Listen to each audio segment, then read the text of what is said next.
আল্লাহ রাব্বুল আলামিন বলেছেন, ওয়ামা মিন দাব্বাতিন ফিল আরদি ইল্লা আলাল্লাহি রিজকুহা। এই পৃথিবীর বুকে এমন কোন বিচরণশীল জীব নাই যে জীবের রিজকের দায়িত্ব আমি আল্লাহ আমার নিজ হাতে গ্রহণ করি নাই। সব জীবের রিজকের চাবি আমার হাতে। কার হাতে? তাহলে ভয়টা কিসের? আপনার একটা পেট, তাই নিয়ে এত চিন্তা। অথচ এই পৃথিবীতে আল্লাহ পাক বলেন অসংখ্য প্রাণী আছে যাদের কোনো সঞ্চয় নাই। শকুন, শকুনের মরা গরু অনেকগুলি ব্যাংকে জমা আছে নাকি? কবে কোথায় একটা মরা গরু পাইছে আর খোঁজ নাই, খবর নাই। ওগুলা কি না খাইয়া মরতে দেখছেন রাস্তায় পথে ঘাটে? সুবহানাল্লাহ। অসংখ্য প্রাণী এভাবে দুনিয়া আছে। আল্লাহ রাব্বুল আলামিন বলেন যাদের কোনো সঞ্চয় নাই, যারা কোনো সঞ্চয় করে না, এ ধরনের সাপগুলি, শিয়ালগুলি, বাঘগুলি, পাখিগুলি, জলচর প্রাণী, স্থলচর প্রাণী আর অন্তরিক্ষে মহাশূন্যে উড়ে বেড়ায় যে সব প্রাণী, এ ধরনের শত সহস্র কোটি কোটি প্রাণী, তারা সকাল বেলায় খালি পেট নিয়ে বেরিয়ে যায়। খালি পেট নিয়ে সকাল বেলায় বেরিয়ে গেল, আবার সন্ধ্যায় যখন বাসায় ফেরে সমস্ত প্রাণীগুলির পেট আল্লাহ রাব্বুল আলামিন ভরে দেন। সুবহানাল্লাহ। একটা প্রাণীও খালি পেটে বাড়ি ফেরে না। সুবহানাল্লাহ, সুবহানাল্লাহ। অথচ তাদের কিন্তু জন্ম নিয়ন্ত্রণের ব্যবস্থাও নাই। জঙ্গলে যত প্রাণী আছে তারা কি কোনদিন মিছিল করে এসে বলেছে বাংলাদেশ সরকার আমাদের জঙ্গলের মধ্যে কোনো খোঁজ খবর তো আপনারা রাখেন না, এখানে বাচ্চা কাচ্চা বেশি হইতেছে আর খাওয়াইতে পারি না, এবার কিছু পরিবার পরিকল্পনার ওষুধপত্র পাঠান? কোনদিন বলেছে? বলে নাই, বলবেও না। কে খাওয়ায়? আল্লাহ পাক খাওয়ায়। আল্লাহ পাক খাওয়ায়। সুতরাং আল্লাহ রাব্বুল আলামিন রিজকের মালিক, একথা বিশ্বাস করতে হবে। সেই বিশ্বাসের অর্থ এই নয় যে আপনি চুপ করে বসে থাকবেন আর ফেরেশতারা রান্না করে আপনারে রূপচাঁদা মাছ খাওয়াই দিয়ে যাবে, এরকম বিশ্বাস করতে হবে, কাজ করতে হবে। এর ফলে আল্লাহ রাব্বুল আলামিন রিজকের ব্যবস্থা করবেন।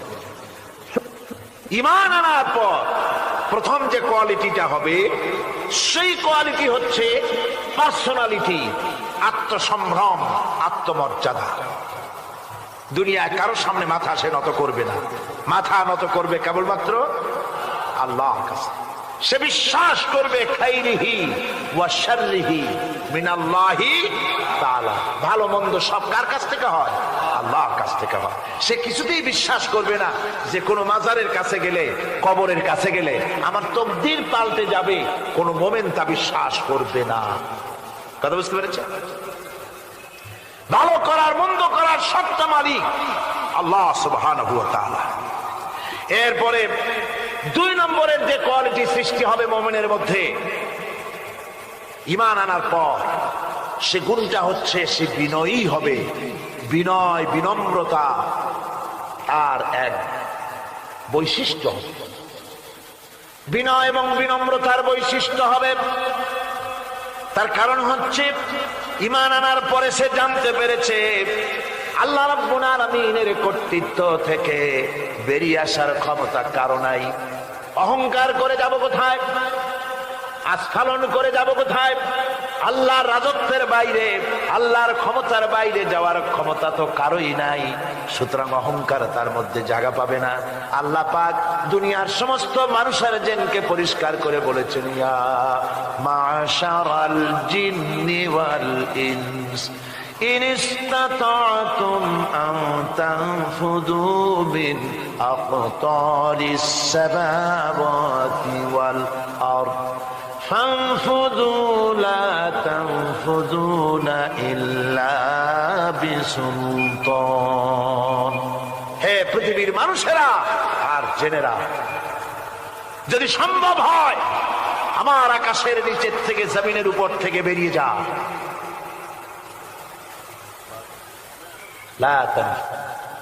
বেরিয়ে যেতে পারবে না।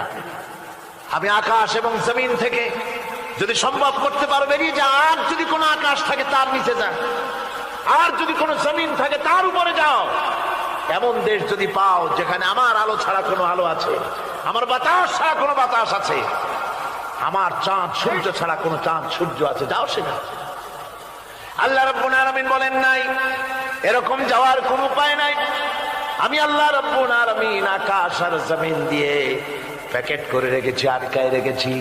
আমার রাজত্ব থেকে, আমার ক্ষমতা থেকে, আমার কর্তৃত্ব থেকে বেরিয়ে যাওয়ার ক্ষমতা কোনো মানুষের নাই, কোনো জেনের নাই, কোনো প্রাণীর নাই। সুবহানাল্লাহ। মানুষ হচ্ছে অহংকার কিসের হবে?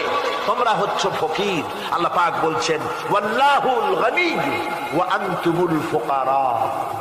আল্লাহ হচ্ছেন গনি। আল্লাহ কি?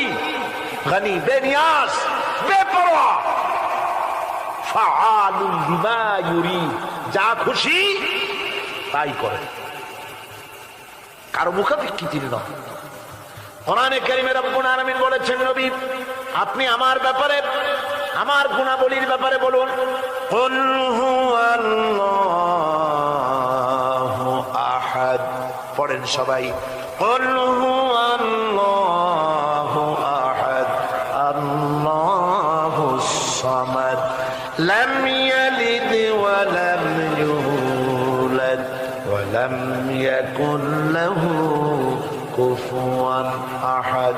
আল্লাহ পাক বলেন বান্দারে, ও আমার নবী আপনি বলুন আল্লাহ পাক এক এবং একক, তিনি নিরঙ্কুশ, তিনি বেনিয়াস, তিনি কারো মুখাপেক্ষী নন, তিনি কাউকে জন্ম দেন নাই, তাকেও কেউ জন্ম দেয়নি। আকাশ এবং জমিনে আল্লাহর সমকক্ষ কেউ নাই।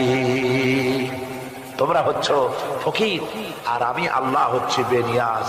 লিল্লাহি মা ফিস সামাওয়াতি ওয়া মা ফিল আরদ, আকাশে যা আছে জমিনে যা আছে সব আল্লাহ। সব কার?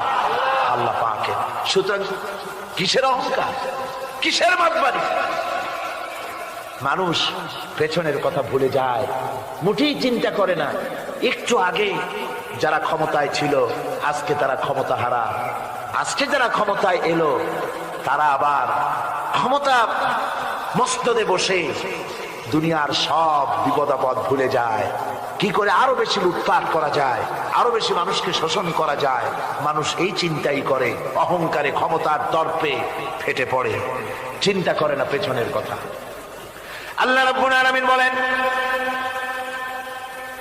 যারা নাকি মুমিন বান্দাদের বিনয় এবং বিনম্রতা তাদের মধ্যে সৃষ্টি হয়ে যাবে, তার কারণ হলো আল্লাহ পাক বলেছেন ওয়ালা তামশি ফিল আরদি মারহান ইন্নাকা লান তাখরিকাল আরদা ওয়া লান তাবলুগাল জিবালা তুলা।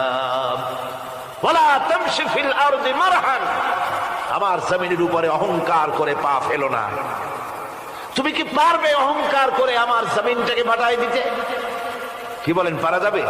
অহংকার করে জমিনের উপরে লাথি মারেন জোরে, জমিন ফাটবে? ফাটবে না, আপনার পা ছিঁড়ে যাবে। আপনি কি পারবেন অহংকার করে পাহাড়ের উচ্চতা লাফ দিয়ে ছাড়াই যেতে পারবেন? তাও পারবেন। সুতরাং আল্লাহ পাকের উপরে ঈমান আনলে পরে তাদের মাথা এভাবে নত হয়ে যায়, অহংকার তাদের মধ্যে জায়গা পায় না। অহংকার কিসের? কিসের অহংকার তোমার? মানুষ তার জন্মের কথা, কোরআনে কারীম বলে মানুষ কি তার জন্মের কথা স্মরণ করে না? তোমার তো এমন অবস্থা ছিল দুনিয়ায় উল্লেখযোগ্য বিষয়বস্তু হিসাবে তুমি পরিগণিত ছিলে না। তুমি হচ্ছ, তোমার জন্মের উৎস কথা হচ্ছে এক ফোঁটা নাপাক পানি, এমন নাপাক পানি যা শরীর থেকে নির্গত হলে পরে গোসল করা ওয়াজিব হয়ে যায়। এমন এক ফোঁটা নাপাক পানি যার জন্মের উৎস, তার আবার অহংকার কিসের? পৃথিবীতে অহংকার যারাই করলো আল্লাহ পাক তাদেরকে ভালো করে দেখায় দিলেন। নমরুদকে দেখায়ছেন, ফেরাউনকে দেখায়ছেন, যুগের ছোট ছোট নমরুদ ফেরাউন যেখানে যেখানে খুঁজে খুঁজে ফেরাউন হয়েছে আল্লাহ সকলকেই দেখিয়ে দিয়েছেন। দেন নাই? দেখিয়ে দিয়েছেন। সুতরাং মাথা নিচু করে চলতে হবে, বিদ্যার বড়াই করা চলবে না। কত লেখাপড়া করেছো তুমি? এমএ পাস করেছো, তাতে কি হয়েছে? সবে মাত্র বর্ণবোধ পড়েছ, জ্ঞানের রাজ্যে পা ঢুকিয়েছ, এখনো কিছু শেখনি। টাইটেল পাস করেছ তো কি হয়েছে? কদ্দুর শিখেছ? নিউটনের মতো মানুষ মৃত্যুর সময় বললেন, জ্ঞান সমুদ্রের বেলাভূমিতে দাঁড়িয়ে সামান্য বালু কণা নিয়ে নাড়াচাড়া করলাম, অথই সমুদ্রের কিছুই দেখতে পারলাম না। শেখ সাবির রহমতুল্লাহ আলাইহি ইন্তেকালের সময় বলেছেন, মালুম শোধ কি হিচ মালুম না শোধ, সারা জীবন সাধনা করে বুঝিলাম ইহা যে কিছুই বুঝিলাম না। এগুলি হচ্ছে জ্ঞানীদের কথা। আর কোন রকম ইউনিভার্সিটির বারান্দা দিয়ে 3-4 দিন হাঁটছে, কয় যে সব বুঝি। কি বুঝছো? কয় দেয়ার ইজ নো গড, স্রষ্টা বলতে কেউ নেই। পাগল কি আর গাছে ধরে মিয়া? সুতরাং বিদ্যার বড়াই চলবে না, স্বাস্থ্যের বড়াই চলবে না, অর্থের বড়াই চলবে না। অর্থের বড়াই করবে, কত অর্থ তোমার হয়েছে, আল্লাহ যদি ইচ্ছে করেন ব্রেনের মধ্যে, মগজের মধ্যে এমন টিউমার করে দিবেন, মগজের মধ্যে এমন ক্যান্সার করে দেবেন, হার্টের ভিতরে এমন ক্যান্সার লাগাই দিবেন, 14 গোষ্ঠী বিক্রি করলে ঔষধের পয়সা হবে না। পারবে কিনা আল্লাহ করে? জোরে বলবেন পারবেন কিনা? এমন বহুত অসুখ আছে ডাক্তাররা বোঝেই না ঔষধ দেবে কি, কি রোগ ডাক্তাররাই বোঝেন। এগুলি ইংল্যান্ড এবং আমেরিকায় যখন যাই, সেখানে বহুত লোক দোয়া নিতে আসে, কয় যে হুজুর দোয়া করেন, দীর্ঘদিন পর্যন্ত রোগে ভুগতেছি। কি রোগ? অমুক রোগ। তাই এখানে এত মডার্ন মেডিকেল সায়েন্স এত উন্নত হয়েছে, ডাক্তাররা কি কয়? কয় ডাক্তাররা ব্লাড, স্টুল, ইউরিন, কুষ্ঠশুদ্ধা টেস্ট করিয়া কয় যে বুঝি না কি হয়েছে।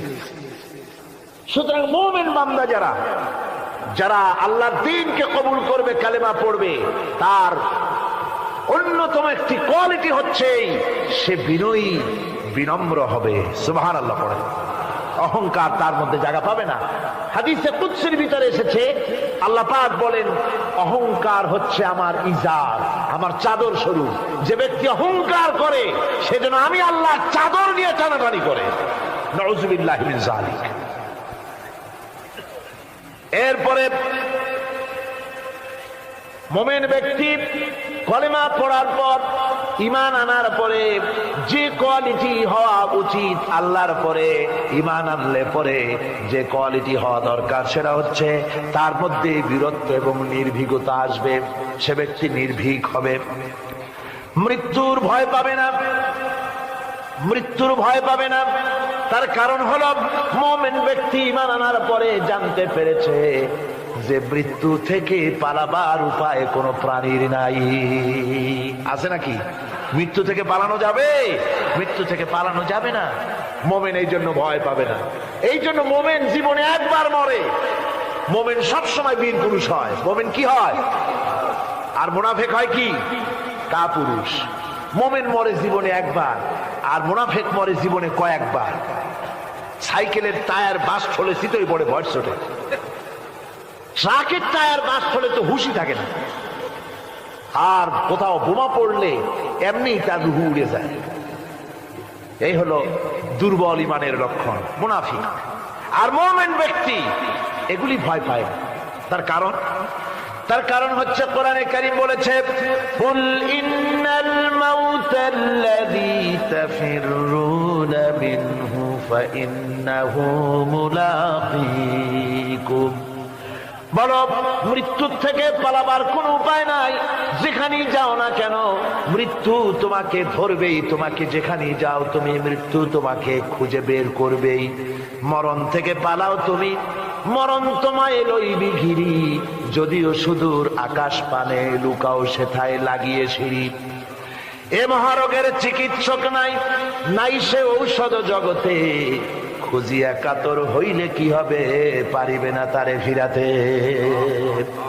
যেখানেই যাও পালাবার উপায় নাই, মৃত্যু তোমাকে ধরবেই। এই মৃত্যুর কাছ থেকে পালাবার পথ যখন নাই, তখন ক্ষণস্থায়ী জীবনের মায়া করে হকের রাস্তা থেকে বিরত থাকার কোন অর্থ হয় না। বরং এই রাস্তায় যদি জীবন দেওয়া যায়, সে মৃত্যু নয়, সেটার নাম জীবন। সেটার নাম কি? জীবন। আরে জীবন তো আল্লাহ কিনে নিয়েছেন, আমাদের জীবন কে কিনে নিয়েছেন?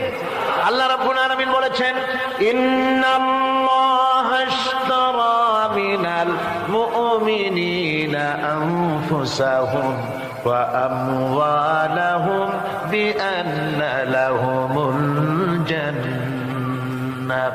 আল্লাহ পাক বলেন, আমি আমার মুমিনের জান এবং মালকে খরিদ করে নিয়েছি, বিনিময় আমার মুমিনকে আমার জান্নাত দান করে দিয়েছি। মুমিনের মালটাও আমার, জানটাও আমার। তো আসলে জান আর মাল কার? আল্লাহ পাকের। তো আল্লাহ কিনে, ইচ্ছেটা কিনেছেন, আমাদের ইচ্ছেটা। আমরা আমাদের ইচ্ছে মতো আমাদের মাল খরচ করতে পারবো না, আমাদের ইচ্ছে মতো জান খরচ করতে পারবো না। মাল আর জান সবটাই খরচ হবে আল্লাহর জন্য। কার জন্য? আল্লাহর জন্য করতে হবে।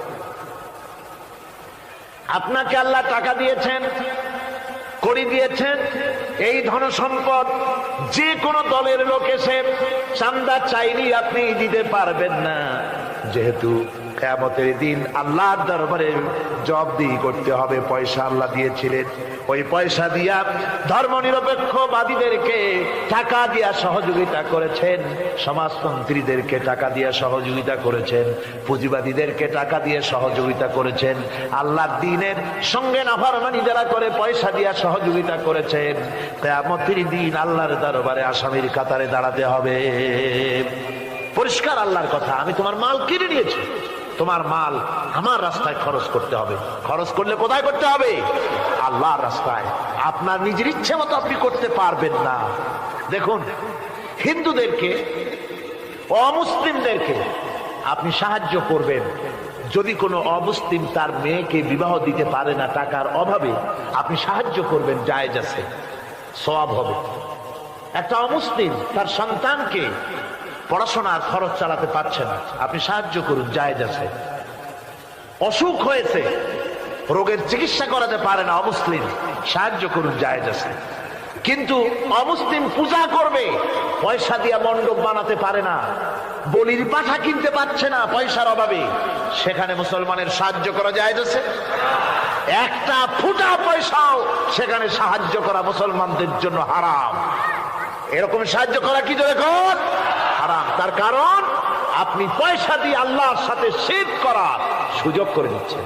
এই কথাটা যেমন ভাবে বুঝলেন, অনুরূপ ভাবে যারা আল্লাহর দ্বীন কায়েম করতে চায় না, আল্লাহর দ্বীনের বিরোধিতা করে, মানুষের তৈরি করা মতবাদ প্রতিষ্ঠার সংগ্রাম করে, তাদেরকে আপনি আপনার টাকা পয়সা দিয়ে সাহায্য করলে আল্লাহর কাছে অবশ্যই আপনাকে জবাবদিহি করতে হবে, যেহেতু আপনার জান, আপনার মাল সবটাই কার। আল্লাহ রাব্বুল আলামিনের জন্য শিখাই দিয়েছেন, বলো, কুল ইন্না সালাতি ওয়া নুসুকি ওয়া মাহইয়ায়া ওয়া মামাতি লিল্লাহি রাব্বিল আলামিন। পড়েন সবাই আমার সাথে, ইন্না সালাতি ওয়া নুসুকি ওয়া মাহইয়ায়া ওয়া মামাতি লিল্লাহি রাব্বিল আলামিন। নিশ্চয়ই আমার নামাজ, আল্লাহ বলেন, শিখাই দিচ্ছেন, বলো, আমার নামাজ, আমার কোরবানি, আমার হায়াত, আমার মত সব কিছু ওই আল্লাহ রাব্বুল আলামিনের জন্য, যিনি তামাম জাহানের সৃষ্টি জগতের লালন কর্তা, পালন কর্তা, তার জন্যই নিবেদিত। সুতরাং আপনার ইচ্ছে মতো জান মাল খরচ করতে পারবেন না, খরচ করতে হবে আল্লাহর পথে। বুকের মধ্যে যে জানটা আছে, জান আপনার, কিন্তু আপনি কি আত্মহত্যা করতে পারবেন? আত্মহত্যা করলে কি হয়? কবিরা গুনাহ। কি হবে? কবিরা গুনাহ। কিয়ামতের শাস্তি কি? জাহান্নাম। কোথায় যেতে হবে? জাহান্নাম। যদিও জানটা আপনার মধ্যে আপনার, কিন্তু এটা আল্লাহ আপনার কাছে আমানত রেখেছেন। এই জান আপনি যেখানে সেখানে খরচ করতে পারবেন না।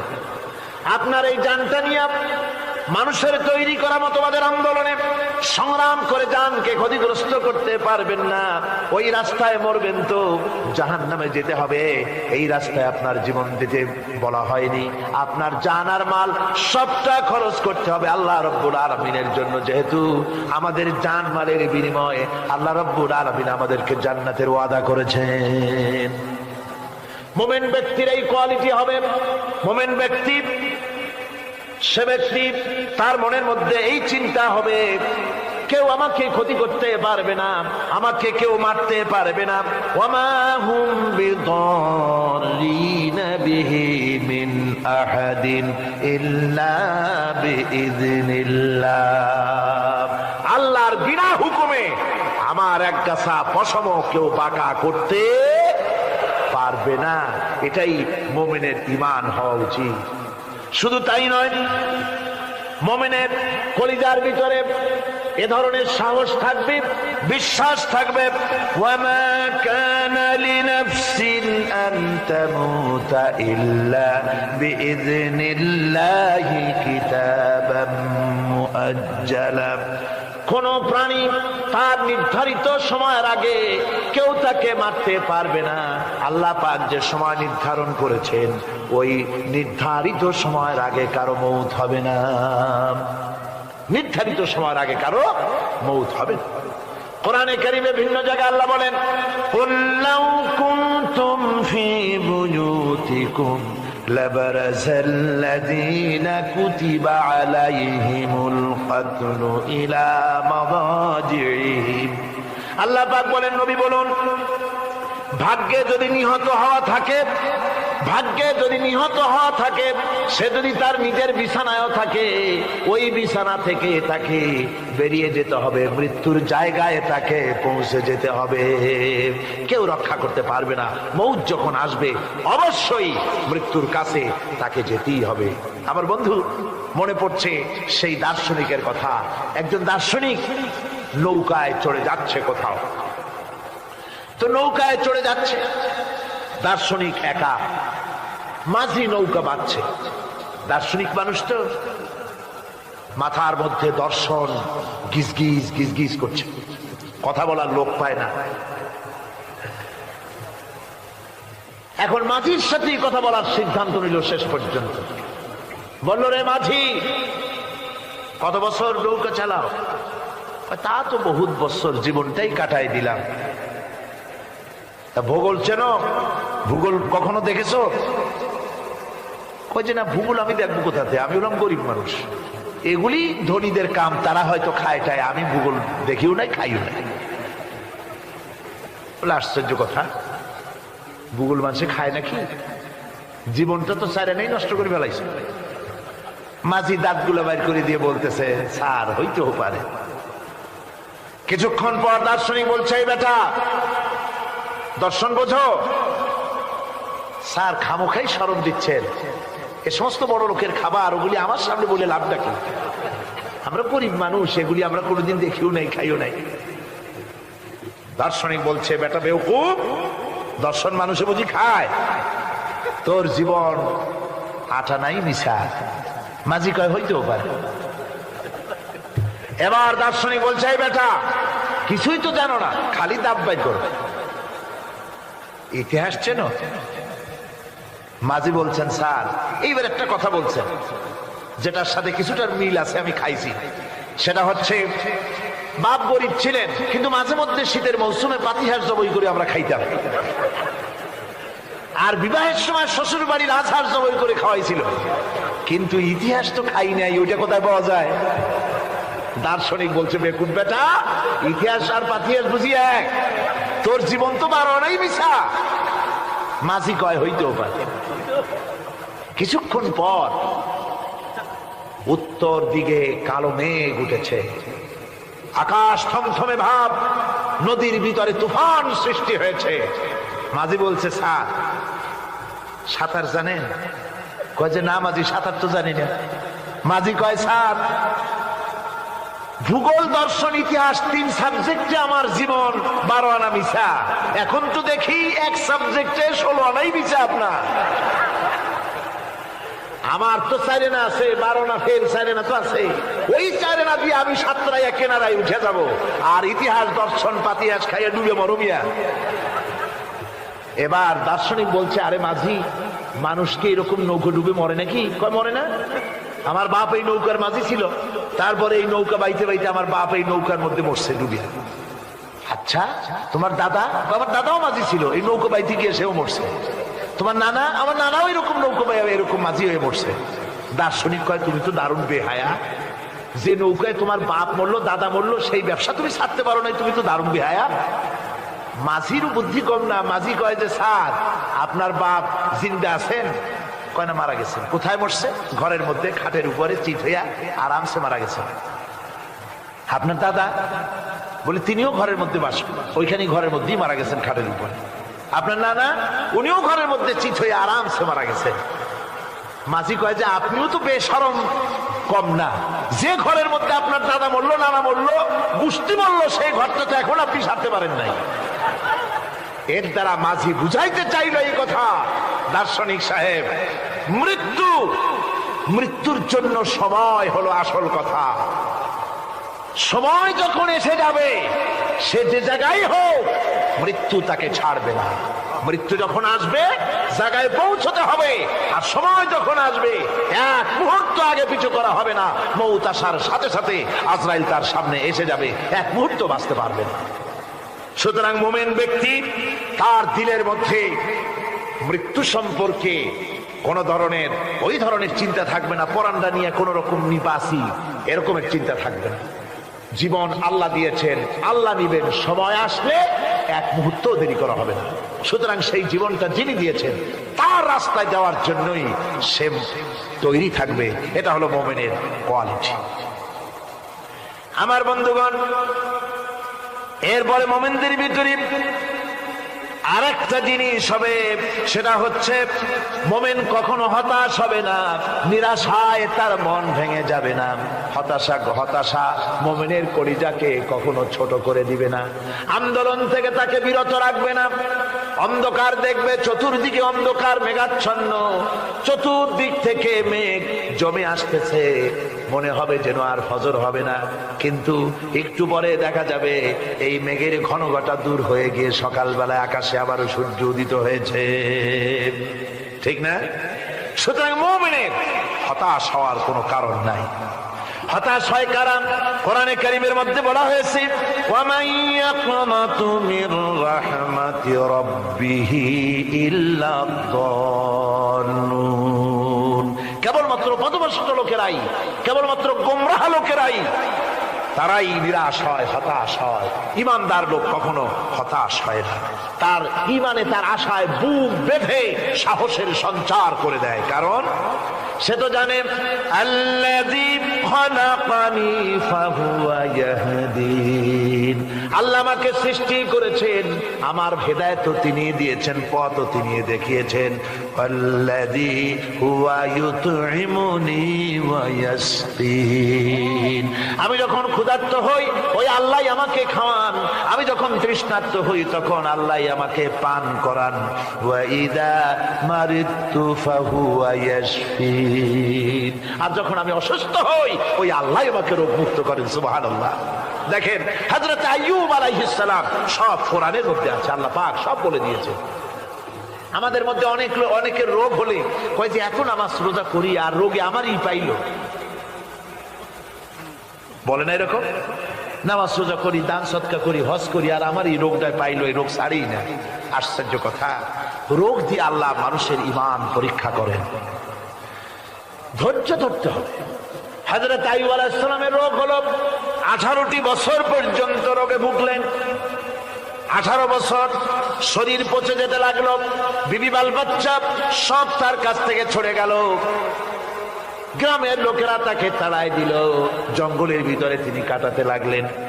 এরপরে তিনি কষ্টে অস্থির হয়ে গেলেন, কোন শেকায়েত আল্লাহর দরবারে তোলেন নাই। বলেছেন, আয় আল্লাহ পাক, আমি দারুণ ভাবে রোগগ্রস্ত হয়ে পড়েছি, আর তুমি রহমান রহিম। হযরতে আইয়ুব আলাইহিস সালাম 18টি বছর রোগ ভোগ করার পর যখন তিনি লক্ষ্য করলেন শুধু শরীরের ভিতরেই পোকা না, এবার পোকা জিহ্বার মধ্যে শুরু হয়ে গেছে, জিহ্বায় পোকা ধরেছে, গায়ের গোশতে পোকা, পুষ পোকা, পচে পচে শরীর পড়তেছে, জিহ্বার মধ্যেও পোকা হয়ে গেছে।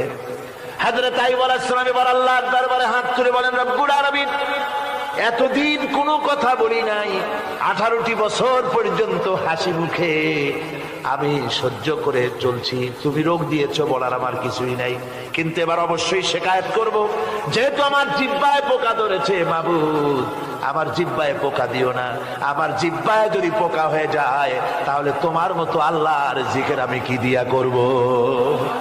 আয় আল্লাহ, জিহ্বাটা সুস্থ রাখো যাতে করে তোমার জিকির করতে পারি। সুবহানাল্লাহ। আমার আল্লাহ রাব্বুল আলামিন পরিষ্কার করে কোরআনে কারীমের মধ্যে বলে দিলেন, আমি আইয়ুব আলাইহিস সালামের আইয়ুবের রোগ মুক্ত করে দিলাম এবং তার হারানো সব সম্পদ আমি তাকে দান করে দিলাম।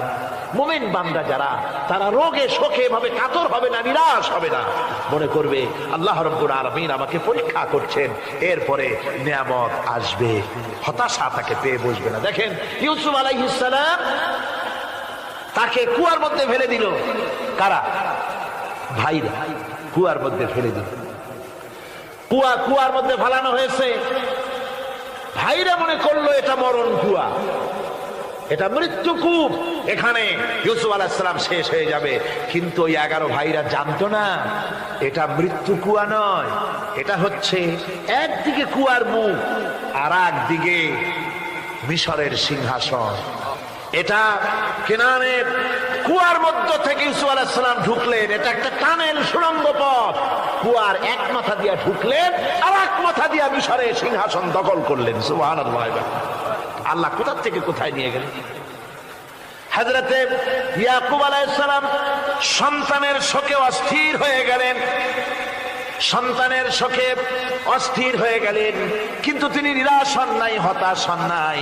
তিনি বলেছেন ফাসাবরুন জামিল আসাল্লাহু আইয়াতিয়ানি বিহিম জামিআন ইন্নাহু হুয়াল আলিমুল হাকীম।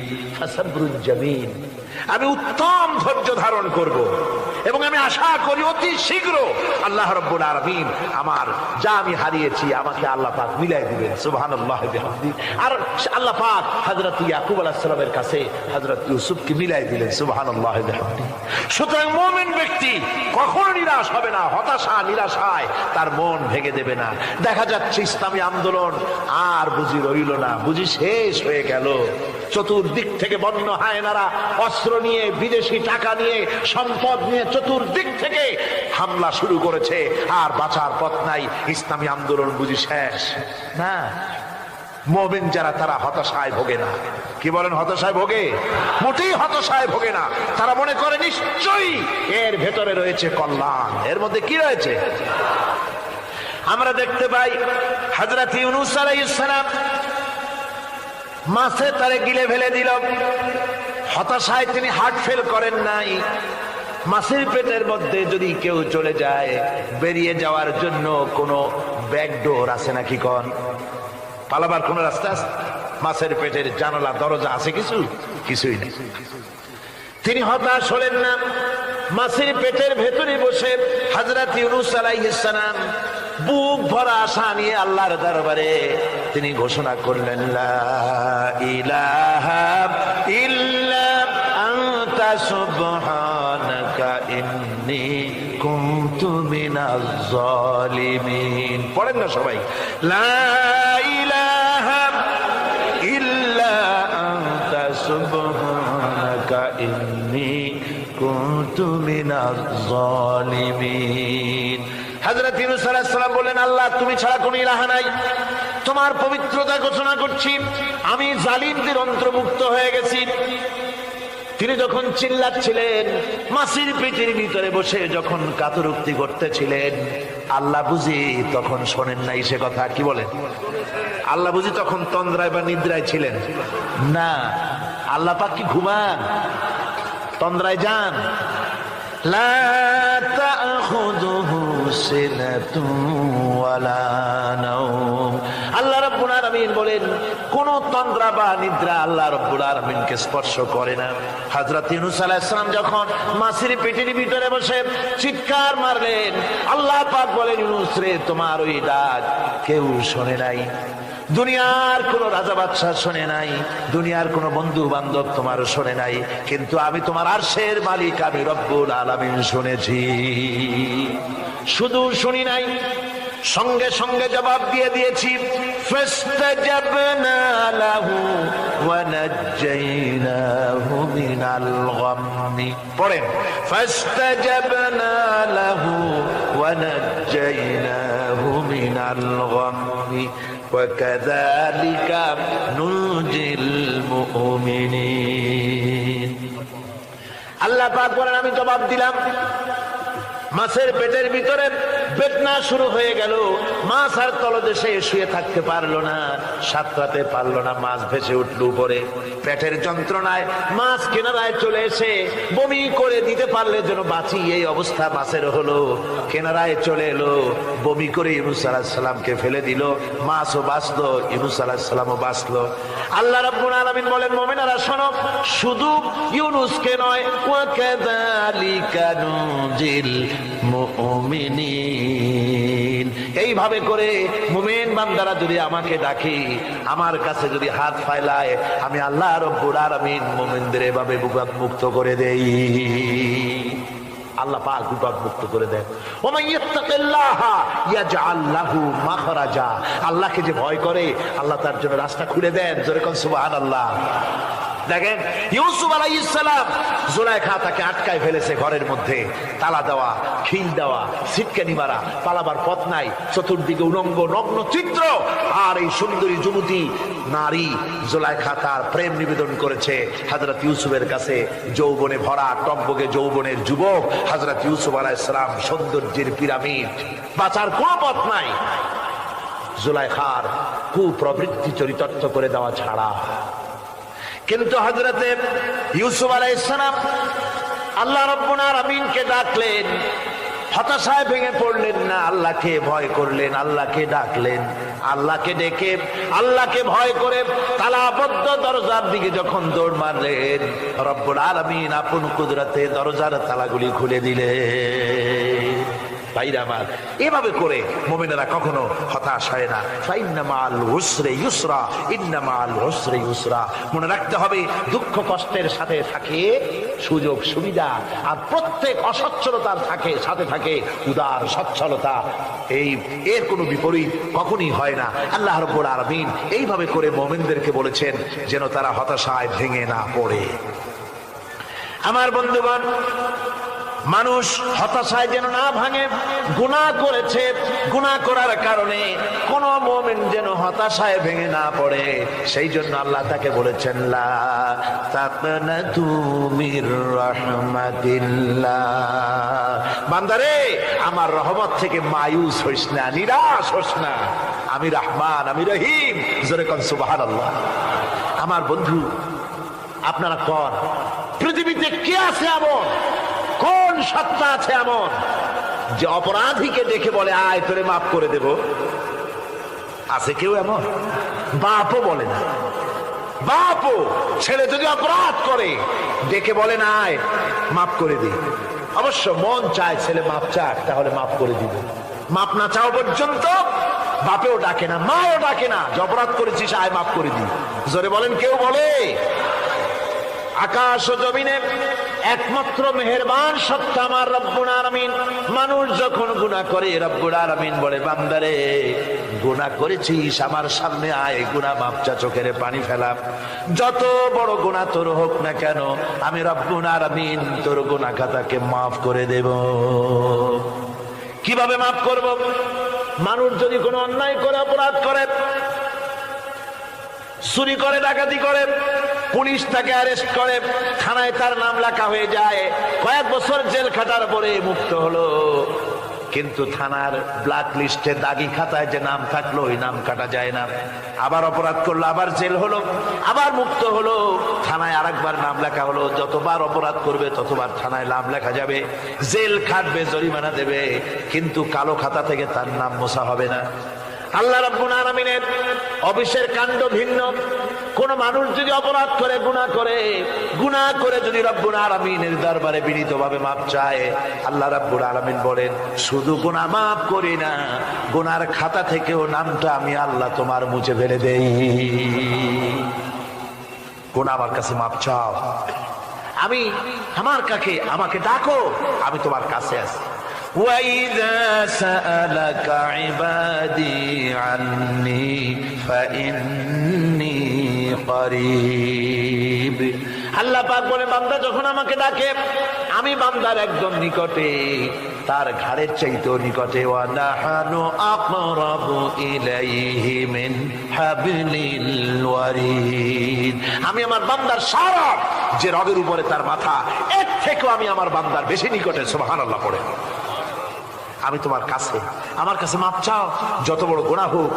ওয়া ক্বালা রাব্বুকুম উদউনি আস্তাজিব লাকুম। তোমার প্রভু তোমাকে ডেকে বলেছে আমাকে ডাকো, আমি মাফ করে দেব। সুবহানাল্লাহ বিহামদিহি। কত বড় কথা, আমাকে ডাকো, নিরাশ হয়েও না, হতাশ হয়েও না। আল্লাহর গজব বেশি না রহমত বেশি? আল্লাহর রহমত বেশি। হাদিসে কুদসির ভিতরে এসেছে, আল্লাহ পাক বলেছেন, কোন বান্দা যদি আমার দিকে এক বিগত অগ্রসর হয়, আমার রহমত তার দিকে এক হাত এগিয়ে যায়। কোন বান্দা যদি আমার দিকে হেঁটে আসে, আমার রহমত তার দিকে দৌড়ে যায়। বান্দা যখন আল্লাহর দরবারে দুহাত উঁচু করে চোখের পানি ফেলে দেয়, মুসলিম শরীফের হাদিসের ভিতরে এসেছে, গভীর রাত্রে, রাতের তৃতীয় অংশে আল্লাহ রাব্বুল আলামিন প্রথম আকাশে আসেন আর ডেকে বলেন, পৃথিবীতে আছো নাকি কেউ গুনাহ করে জীবন বরবাদ করে দিয়েছো? আমার কাছে মাপ চাও। ঋণগ্রস্ত আছো, অসুস্থ আছো, অপমানিত আছো, কে আছো মাজলুম, আমাকে ডাকো, আমার কাছে বলো, আমি ডাকের সাড়া দেব, জীবনের আশা পূরণ করে দেব। ওই সময় যেই সমস্ত লোকেরা কাঁদে তাহাজ্জুদের নামাজ পড়ে, আল্লাহ জিজ্ঞেস করেন ফেরেশতারা, অমুক অমুক দেশে অমুক অমুক বান্দারা কাঁদে কেন? ফেরেশতারা বলে, রব্বুল আলামিন তুমি তো ভালো করে জানো। আল্লাহ বলেন, জানি, তবুও তোমাদের মুখে শুনতে চাই। তারা বলে, রব্বুল আলামিন তোমার এই বান্দা গুনাহ করেছে, গুনার জন্য মাপ চায়, জাহান্নাম থেকে বাঁচতে চায়। আল্লাহ পাক বলেন, ফেরেশতারা আমার এই বান্দারা আমারে দেখেছে নাকি? বলে দেখে নাই। বলে আমার দোজখ দেখেছে নাকি? বলে না, তাও দেখে নাই। আমার বেহেশত দেখেছে নাকি? বলে না, তাও দেখে নাই। আল্লাহ পাক বলেন, ফেরেশতারা সাক্ষী থাকো, ওরা আমাকে দেখে নাই, আমার বেহেশত দোজখ কিছুই দেখে নাই, শুধুমাত্র আমার নবীর কথা, আমার কোরআনের কথা বিশ্বাস করে আরামের ঘুমকে হারাম করে যেভাবে তারা কাঁদতেছে, সাক্ষী থেকে যাও ফেরেশতারা, আমার রহমতের দরিয়ায় জোশ মেরেছে, আমার ওই ক্রন্দনরত বান্দাগুলিকে আমি আল্লাহ মাফ করে দিলাম। সুতরাং মুমিন বান্দা যারা, আল্লাহর মুমিন বান্দা যারা, এই ইমানের কোয়ালিটি, এটাও হতাশায় নিরাশায় ভেঙে পড়বে না। গুনাহ তো মানুষই করে, গুনাহ হয়ে গেছে, মাপ চাও। তোমার গুনাহ কদ্দূর? তোমার গুনাহ যদি হয় পাহাড় সমান, আল্লাহর রহমত আকাশ সমান। জাহান্নামের কঠিন শাস্তি থেকে বাঁচতে হলে আল্লাহর প্রতি ঈমান আনতে হবে। আর ঈমান আনলে যে কোয়ালিটি গুলি হওয়া উচিত, সেগুলি আমি আপনাদের সামনে আলোচনা করছি। এরপর আরেকটি কোয়ালিটি হবে মুমিনের, তা হলো কঠোর কঠিন বিপদে অবিচল থাকবে, বিপদে ভেঙে পড়বে না। বিপদ আপদ, শত্রুতা, ক্ষয় ক্ষতি যা কিছু হয় সবই আল্লাহর পক্ষ থেকে, এটা মেনে নিতে হবে এবং ধৈর্য ধারণ করতে হবে। বিপদ মুসিবত শুধু উম্মতের জন্য নয়, দুনিয়ার সমস্ত নবীদের বিপদ এসেছে, হয় নাই? নবীদের বিপদ আসে নাই? কোরআনে কারীম থেকে শুনুন, আল্লাহ রাব্বুল আলামিন বলেন, ওয়া কাযালিকা জাআলনা লিকুল্লি নাবিয়্যিন আদুওয়াম মিনাল মুজরিমিন। আল্লাহ পাক বলেন, এমনি করে আমি সকল নবীদের শত্রু বানিয়ে দিয়েছি, সব পাপিষ্ঠ আর অপরাধ প্রবণ লোকদেরকে। প্রত্যেক যুগে নবীদের শত্রু ছিল, প্রত্যেক যুগে নবীদের কি ছিল? শত্রু ছিল। সে শত্রু কারা ছিল? আল্লাহ পাক বলছেন, নবীদের শত্রু ছিল পাপিষ্ঠ আর অপরাধ প্রবণ লোক, এরাই ছিল নবীদের দুশমন। রাসূলগণের অবস্থা যদি এই হয়, তাহলে তার উম্মত, ওই দিনের ধারক বাহক যারা, তাদের বুঝি বিপদ আপদ হবে না? নাকি হবে কিনা? তো ইসলামের বিরোধিতা যারা করে, কোরআনের পরিভাষায় বলা হয়েছে ইসলামের দুশমন, নবীদের দুশমন।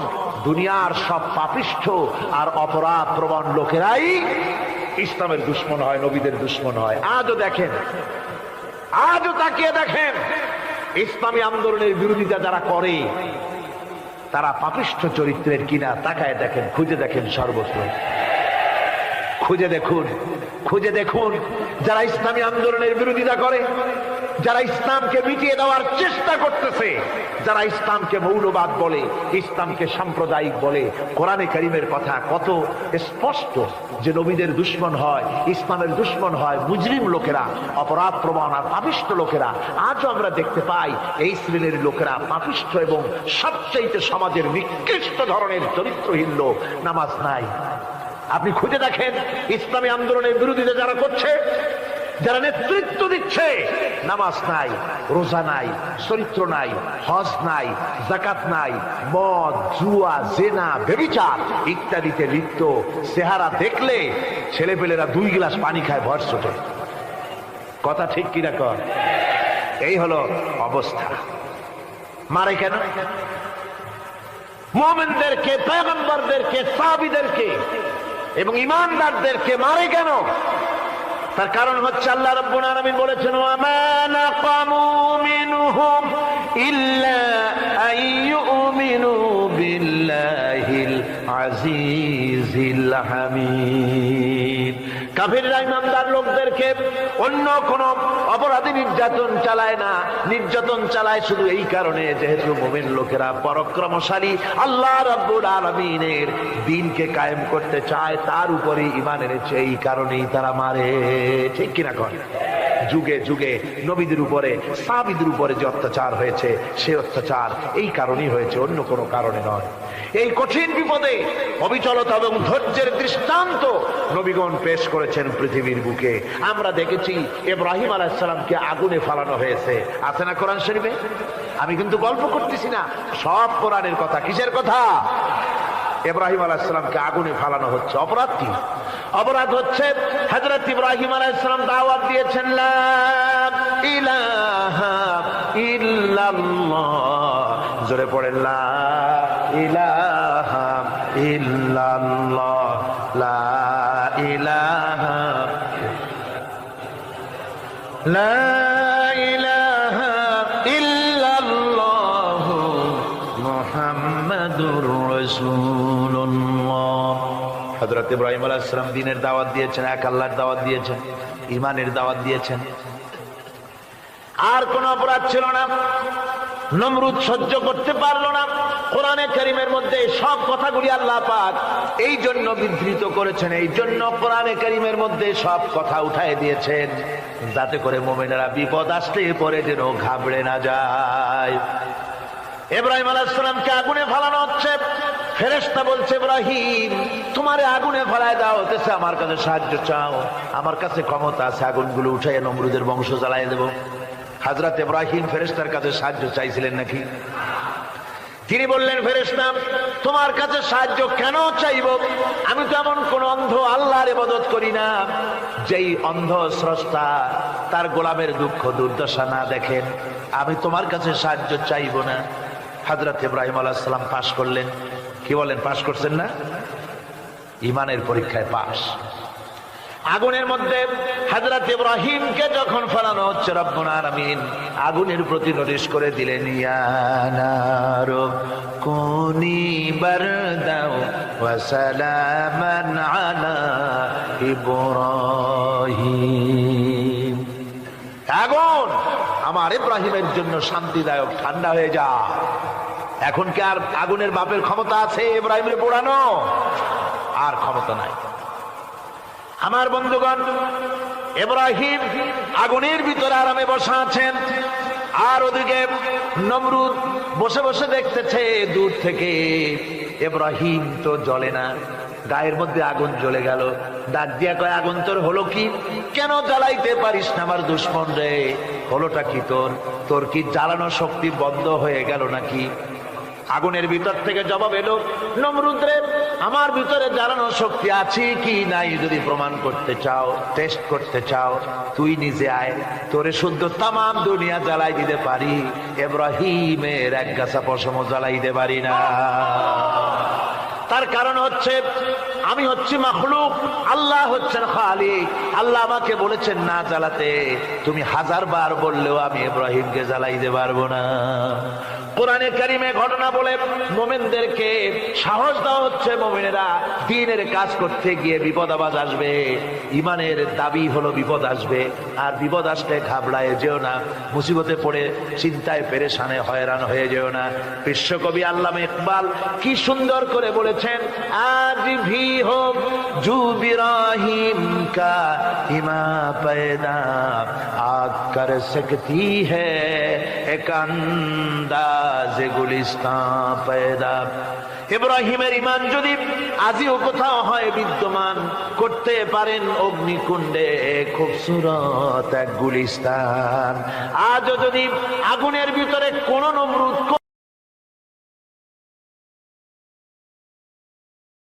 পদ বাবা মা, যার বাবা মা বেঁচে নেই দুনিয়াতে, ওই ব্যক্তি সবচেয়ে বেশি অসহায়। বাবা মার অভাব কখনো ধন সম্পদ দিয়ে হয় না। বাবা মার অভাব পূরণে কোনো কিছুর সঙ্গে তুলনাও চলে না। সে কারণেই বাবা মার জীবিত থাকুক আর না থাকুক, তাদের জন্য সবসময় আল্লাহর কাছে দোয়া করার বিকল্প নেই। আবার মৃত বাবা মার জন্য কুরআন সুন্নাহ নির্দেশিত অনেকে করণীয় আছে। কি সেই করণীয়? বাবা মার জন্য দোয়া। আল্লাহ তাআলা কুরআনুল কারিমে বাবা মার জন্য বিশেষ 3টি দোয়া উল্লেখ করেছেন।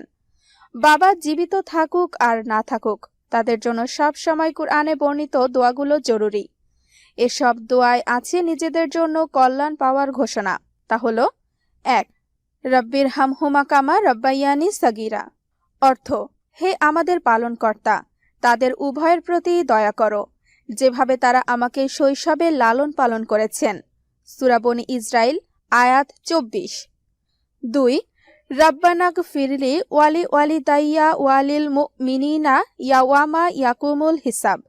অর্থ, হে আমাদের রব, যেদিন হিসাব কায়েম হবে সেদিন আপনি আমাকে, আমার বাবা মাকে ও মুমিনদেরকে ক্ষমা করে দেবেন।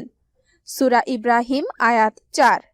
রব্বিগফিরলি ওয়ালি ওয়ালিদাইয়া ওয়ালিমান দাখালা বাইতিয়া মুমিনাও ওয়ালিল মুমিনিনা ওয়াল মুমিনাত ওয়ালা তাজিদিজ যালিমিনা ইল্লা তাবারা। অর্থ, হে আমার রব, আমাকে, আমার বাবা মাকে, যে আমার ঘরে ঈমানদার হয়ে প্রবেশ করবে, তাকে এবং মুমিন নারী পুরুষকে ক্ষমা করুন, আর আপনি জালিমদের ধ্বংস ছাড়া আর কিছুই বাড়িয়ে দেবেন না। সূরা নূহ আয়াত 28। বাবা মার জন্য করণীয়। দুনিয়ার সবচেয়ে মধুময় শব্দ বাবা ও মা। শব্দ দুটির কোনো পরিমাপ বা তুলনা হয় না, কেননা প্রতিটি বাবা মা সন্তানের জন্য যে অকৃত্রিম ভালো ও শ্রম দেন তা পরিমাপ করার কোনো উপায় নেই। সে কারণে বাবা মার জন্য সন্তানের রয়েছে বেশ কিছু করণীয়। তা হলো 1. বাবা মার জন্য দান সৎকাহ করা।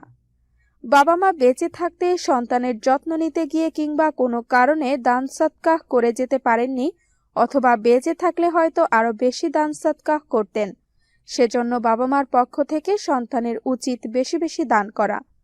হাদিসে এসেছে, হযরত আয়েশা রাদিয়াল্লাহু তাআলা আনহা বর্ণনা করেছেন, এক ব্যক্তি রাসূলুল্লাহ সাল্লাল্লাহু আলাইহি ওয়াসাল্লামের কাছে এসে বলল, হে আল্লাহর রাসূল, হঠাৎ করে আমার মা মারা গেছেন এবং কোনো ওয়াসিয়ত করে যেতে পারেননি। আমার মনে হয় তিনি যদি কথা বলতে পারতেন তাহলে ওয়াসিয়ত করে যেতেন। এখন আমি যদি তার পক্ষ থেকে সদকাহ করি তাহলে কি তিনি এর সওয়াব পাবেন? উত্তরে তিনি বললেন, হ্যাঁ। সুতরাং বাবা মার জন্য সদকায়ে জারিয়া করাই উত্তম। তা হতে পারে পানির কূপ খনন করা, নলকূপ বসানো, দ্বীনি মাদ্রাসা প্রতিষ্ঠা, কুরআন শিক্ষার জন্য মক্তব ও প্রতিষ্ঠান তৈরি করা, স্থায়ী জনকল্যাণমূলক কাজ করা ইত্যাদি কাজ করা। 2. বাবা মার জন্য রোজা রাখা। বাবা মা জীবিত নেই, যদি তাদের কোনো মানতের বা কাজা রোজা থাকে তবে তাদের পক্ষ থেকে এ রোজা পালন করার নির্দেশ রয়েছে হাদিসে। এতে তাদের মানতের ও কাজা রোজা আদায় হয়ে যাবে। এছাড়াও সন্তানরা তাদের উদ্দেশ্যে যে কোনো দিনে রোজা রাখতে পারেন। হাদিসে এসেছে, হযরত আয়েশা রাদিয়াল্লাহু তাআলা আনহা বর্ণনা করেন, রাসূলুল্লাহ সাল্লাল্লাহু আলাইহি ওয়াসাল্লাম বলেছেন, রোজার কাজা রেখে যদি কোনো ব্যক্তি মারা যায় তবে তার অভিভাবক, রেখে যাওয়া সন্তান বা আপনজন তার পক্ষ থেকে সওম বা রোজা আদায় করবে। বুখারী। তবে অনেক ইসলামিক স্কলার বাবা মার জন্য সন্তানের রোজা রাখার বিষয়ে শুধু ফরজ ও ওয়াজিব রোজা রাখার বিষয়টি নির্ধারণ করেছেন, নফল রোজা রাখার ব্যাপারে কোনো প্রমাণ যায়নি বলে মন্তব্য করেছেন। 3, বাবা মার জন্য হজ ও ওমরাহ করা। বাবা মার পক্ষ থেকে হজ ও ওমরাহ করা। বাবা মার উদ্দেশ্যে হজ ও ওমরাহ করলে তা আদায় হয়ে যাবে। হাদিসে এসেছে, হযরত ইবনে আব্বাস রাদিয়াল্লাহু আনহু বলেছেন, জুহাইনা গোত্রের এক নারী রাসূলুল্লাহ সাল্লাল্লাহু আলাইহি ওয়াসাল্লামের কাছে এসে বললেন, আমার মা হজের মান্নত করেছিলেন, তবে তিনি হজ করার আগেই ইন্তেকাল করেছেন। আমি কি তার পক্ষ থেকে হজ করতে পারি? রাসূলুল্লাহ সাল্লাল্লাহু আলাইহি ওয়াসাল্লাম বললেন, তার পক্ষ থেকে তুমি হজ আদায় করো। তুমি এ ব্যাপারে কি মনে করো যে যদি তোমার মার ওপর কোনো ঋণ থাকতো তাহলে তুমি কি তা আদায় করতে না? সুতরাং আল্লাহর হক হজের মান্নত আদায় করে দাও, কেননা আল্লাহর হকই সবচেয়ে বেশি আদায়যোগ্য। বুখারী। তবে বাবা মার পক্ষ থেকে হজ আদায় করার আগে নিজের হজ বা ওমরাহ আদায় করতে হবে। নিজের হজ ওমরাহ আদায়ের পর বাবা মার পক্ষ থেকে হজ ও ওমরাহ আদায় করবে। 4, বাবা মার জন্য কুরবানি।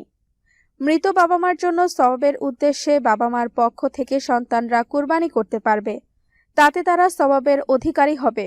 হাদিসে এসেছে, হযরত আয়েশা রাদিয়াল্লাহু আনহা বর্ণনা করেন, রাসূলুল্লাহ সাল্লাল্লাহু আলাইহি ওয়াসাল্লাম কুরবানি করার জন্য 2 শিং বিশিষ্ট দুম্বা আনতে আদেশ দেন, যেটি কালোর মধ্যে চলাফেরা করত। সেটির পায়ের গোড়া কালো ছিল, কালোর মধ্যে শুইত, পেটের নিম্নাংশ কালো ছিল, আর কালোর মধ্য দিয়ে দেখত, চোখের চারিদিকে কালো ছিল। সেটি আনা হলে তিনি আয়েশা রাদিয়াল্লাহু আনহাকে বললেন, ছুরিটি নিয়ে এসো। তারপর বললেন, ওটা পাথরে ধার দাও। আমি, হযরত আয়েশা, ধার দিলাম। পরে তিনি সেটি নিলেন এবং দুম্বাটি ধরে শোয়ালেন। অতঃপর সেটা জবেহ করলেন এবং বললেন, আল্লাহর নামে জবাই করছি। হে আল্লাহ, তুমি মুহাম্মদ পরিবার ও তার উম্মতের পক্ষ থেকে এটা কবুল করে নাও। এরপর এটা কুরবানি করেন। মুসলিম।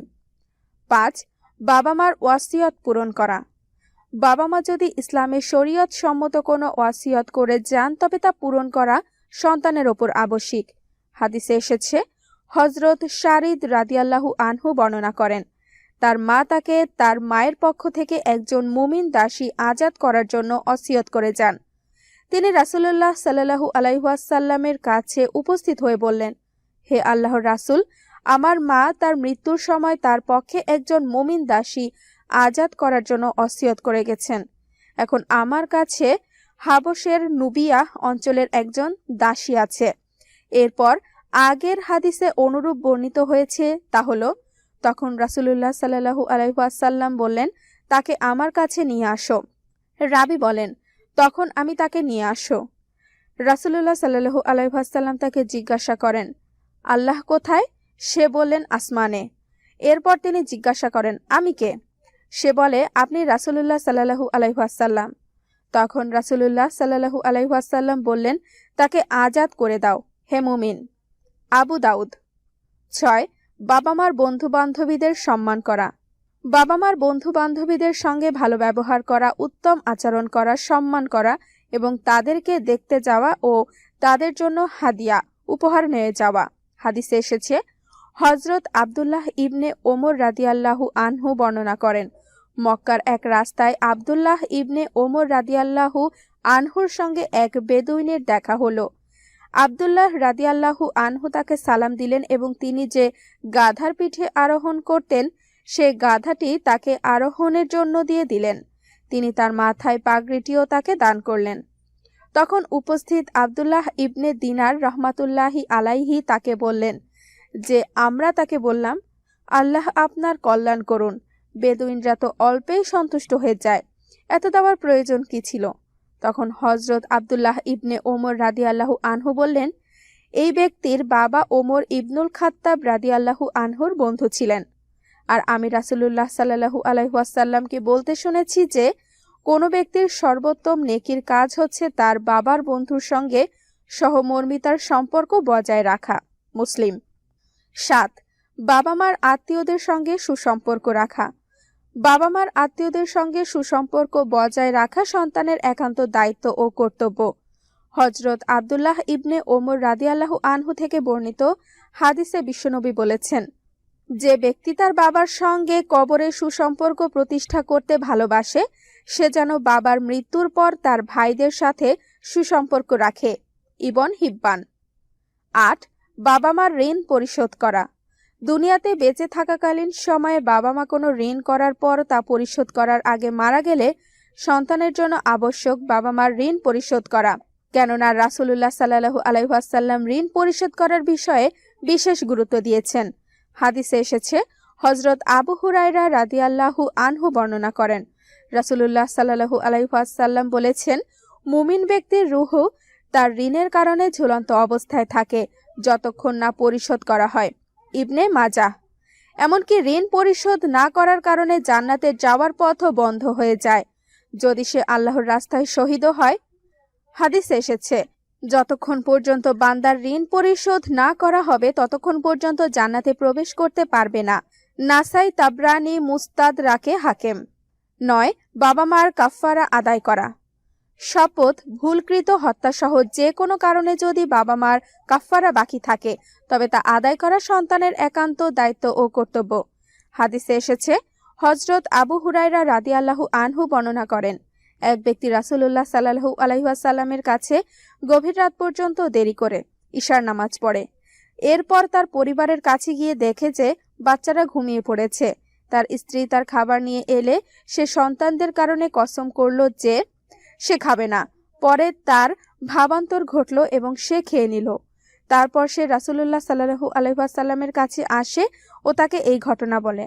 রাসূলুল্লাহ সাল্লাল্লাহু আলাইহি ওয়াসাল্লাম বললেন, যে ব্যক্তি কোনো বিষয়ে কসম করে পরে তার বিপরীতটিকে তা থেকে উত্তম মনে করে সে যেন তা করে ফেলে এবং নিজের কসমের কাফফারা দেয়।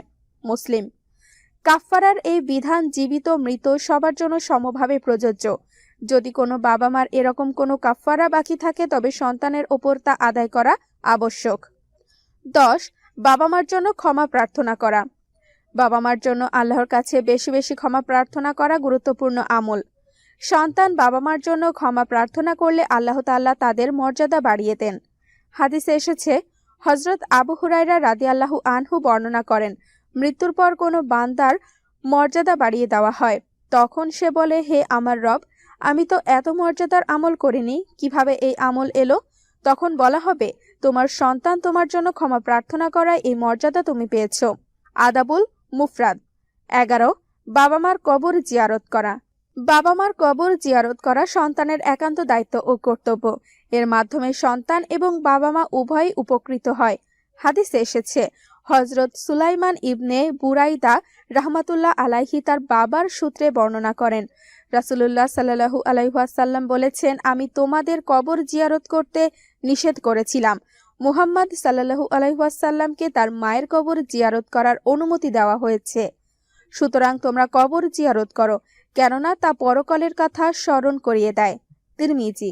তবে কবর জিয়ারতকে কোনো দিনকে নির্দিষ্ট না করা উত্তম। কবর জিয়ারত করার সময় এ দোয়া পড়া, আসসালামু আলাইকুম আহলা দিয়ারি মিনাল মুমিনিনা ওয়াল মুসলিমিনা ওয়া ইন্না ইনশাআল্লাহু লা লাহিকুনা আসআলুল্লাহু লানা ওয়া লাকুমুল আফিয়াতি। হে কবরবাসী, ঈমানদার মুসলিমগণ, তোমাদের প্রতি শান্তি বর্ষিত হোক। আল্লাহর ইচ্ছায় আমরাও তোমাদের সাথে মিলিত হব। আমি আমাদের ও তোমাদের জন্য আল্লাহর কাছে নিরাপত্তার আবেদন জানাচ্ছি। 12. কোনো গুনাহের কাজ করে গেলে তা বন্ধ করা। বাবা মা বেঁচে থাকতে কোনো গুনাহের কাজের সিদ্ধান্ত নিয়ে থাকলে বা চালু করে গেলে তা বন্ধ করা আবশ্যক। হাদিসে এসেছে, হযরত আবু হুরায়রা রাদিয়াল্লাহু আনহু বর্ণনা করেন, রাসূলুল্লাহ সাল্লাল্লাহু আলাইহি ওয়াসাল্লাম বলেছেন, যে লোক সঠিক পথের দিকে ডাকে তার জন্য সে পথের অনুসারীদের প্রতিদানের সমান প্রতিদান রয়েছে। এতে তাদের প্রতিদান হতে সামান্য ঘাটতি হবে না। আর যে লোক বিভ্রান্তির দিকে ডাকে তার ওপর সে রাস্তার অনুসারীদের পাপের অনুরূপ পাপ বর্তাবে। এতে তাদের পাপ রাশি সামান্য হালকা হবে না। মুসলিম। আল্লাহ তাআলা মুসলিম উম্মাহকে জীবিত মৃত বাবা মার জন্য বেশি বেশি দোয়া করা, বাবা মার মৃত্যুর পর হাদিসে নির্দেশিত করণীয়গুলো যথাযথভাবে পালন করার তৌফিক দান করুন। আমিন। বন্ধুরা, ভিডিওটি কেমন লাগলো কমেন্ট বক্সে লিখে জানাবেন এবং কোন ধরনের ভিডিও দেখতে চান তাও জানাবেন।